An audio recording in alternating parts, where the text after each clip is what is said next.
Well, now to a bit of street furniture that most of us take just a bit for granted: war memorials.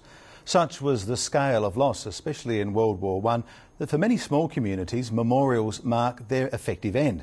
But one small town has found a renewed sense of purpose and community by giving the old granite and gilt a facelift.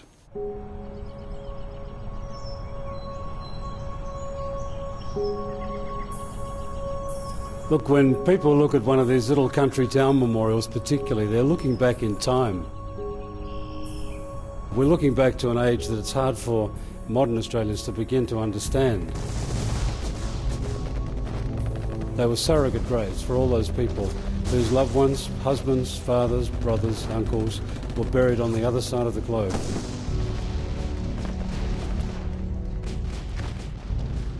It might look like just afternoon tea, but a century after the Great War, a crack team of volunteers at Mylor in the Adelaide Hills is planning a fresh campaign to preserve and restore their town's military history.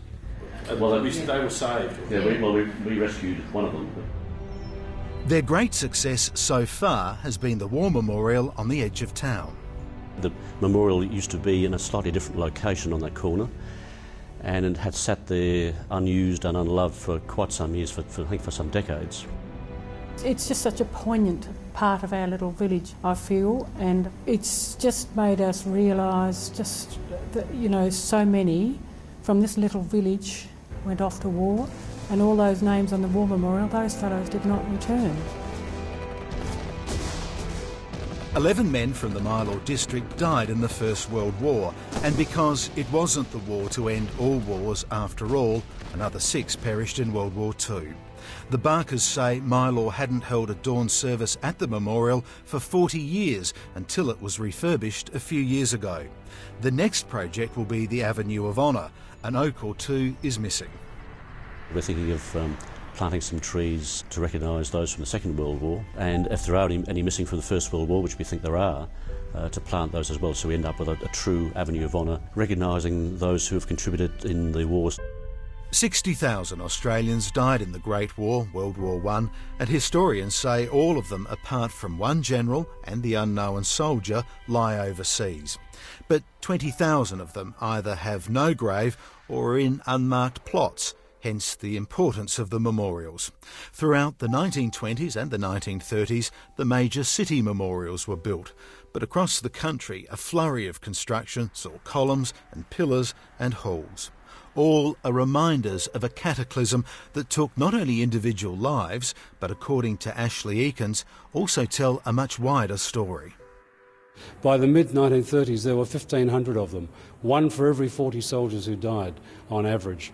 And of course they marked a tragedy for those communities, and they marked often the death of some of those communities or the gradual decline of communities.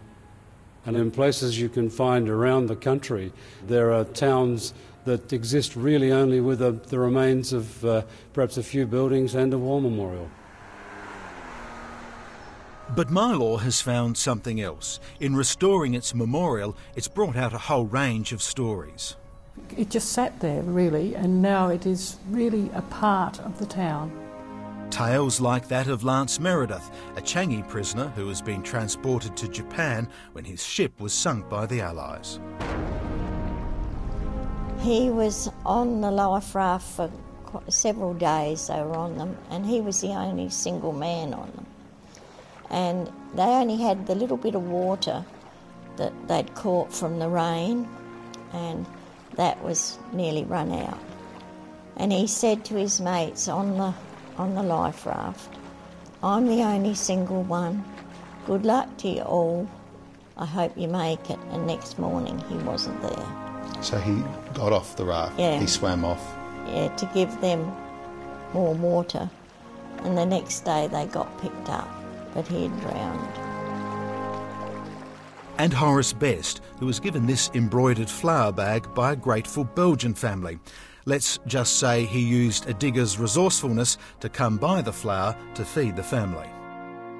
One of the things he did encrust into my mind that he went to war so that I'd never have to go to war and I would have a good life. And, you know, I've cherished that point since he said it to me. One story, though, is often missing in a memorial. Mylor is unusual in that the ranks of those who died are recorded, but many don't, including the National Memorial in Canberra and the State Memorial on North Terrace.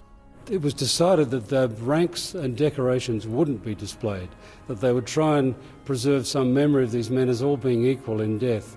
And there are no ranks, there are no VCs, there are no other decorations on this wall, just the simple names under their battalions. Initially to be hoped by Charles Bean, the founder of the memorial, that they could actually have them all listed here by the towns they'd come from, by the towns and districts they were recruited in and enlisted in. But that proved to be impossible. And that, in the end, he says, is a good thing, because whether a town lost 1 or 100, a loss should never be forgotten. And that is what Mylor has made sure of. I'm very proud of it, very proud. Very proud of the community, of the work that was put into it, and to see it as it is now. Yeah, I'm very proud of it.